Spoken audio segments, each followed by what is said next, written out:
국회에서 대통령 권한대행인 한덕수 국무총리 탄핵소추안이 통과되면서 대통령 권한대행직은 최상목 부총리 겸 기획재정부 장관으로 넘어가게 됐습니다. 한덕수 총리는 탄핵안 가결 이후 국회 결정을 존중하면서 헌법재판소의 현명한 결정을 기다리겠다며 입장을 발표했습니다. 자세한 내용은 총리실 나가 있는 취재기자 연결해 알아봅니다. 박희재 기자, 탄핵안 가결 직후에 한덕수 총리가 입장을 냈죠? 네, 그렇습니다. 국회 본회의에서 탄핵 소추안이 가결된 이후 한덕수 총리가 출입 기자단에 입장을 발표했는데요. 어제 발표했던 헌법재판관 임명 보류와 관련해 밝혔던 기존 입장과 그 취지를 다시 한번 강조했습니다.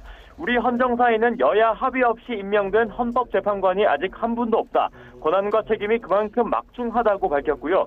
지금과 같이 전례 없는 방식으로 헌법재판관을 임명하기 위해선 국민을 대표하는 여당과 야당이 반드시 합의가 필요했다며 충원이라는 결과만큼이나 충원하는 과정도 중요하다고 강조했습니다. 야당을 향해서는 이번 정부 들어서는 탄핵안만 29번째라며 비판하는 글도 덧붙였습니다. 그러면서 국회의 결정을 존중하고 더 이상의 혼란과 불확실성을 보태지 않기 위해 헌법재판소의 신속하고 현명한 결정을 기다리고 국무위원들은 남은 소임을 다해달라는 말로 입장을 마무리했습니다. 네, 지금 총리실 분위기는 어떻습니까?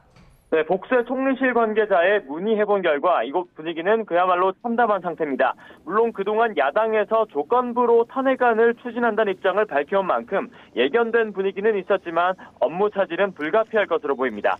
한덕수 총리는 오늘 아침 이곳 정부 서울처형사로 정상 출근해 직무를 이어왔는데 조금 전에 퇴청한 것으로 파악되는데요. 퇴청 전 취재진에게 남긴 발언 직접 들어보겠습니다. 안녕하세요. 저는 직무가 정지되지만 대한민국 정부는 굳건하게 작동할 것으로 믿습니다. 감사합니다. 네, 곧 이어서 한덕수 총리는 서울 삼청동 총리공관으로 향할 것으로 보입니다. 예, 자 앞으로 대통령 권한 이양 절차는 어떻게 됩니까?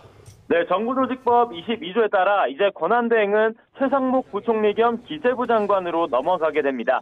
대통령 권한대행이자 국무총리 권한대행도 동시에 맡게 되는 소위의 상황인 셈인데요. 국회에서 통과된 3명의 헌법재판관 후보자 임명안과 내년 1월 1일이 시한인 김건희 여사 내란 특검법에 대한 수용 여부도 최상목 장관의 몫이 될 것으로 보입니다. 이곳 국무조정실과 대통령실이 최 장관에게 보고하는 방식도 이어서 이뤄질 것으로 보입니다. 다만 야당에서 헌법재판관 임명을 비롯한 주요 요구가 수용되지 않으면 추가 탄핵을 예고한 만큼 이마저도 불안정한 상황입니다. 지금까지 국무총리실에서 YTN 박희재입니다.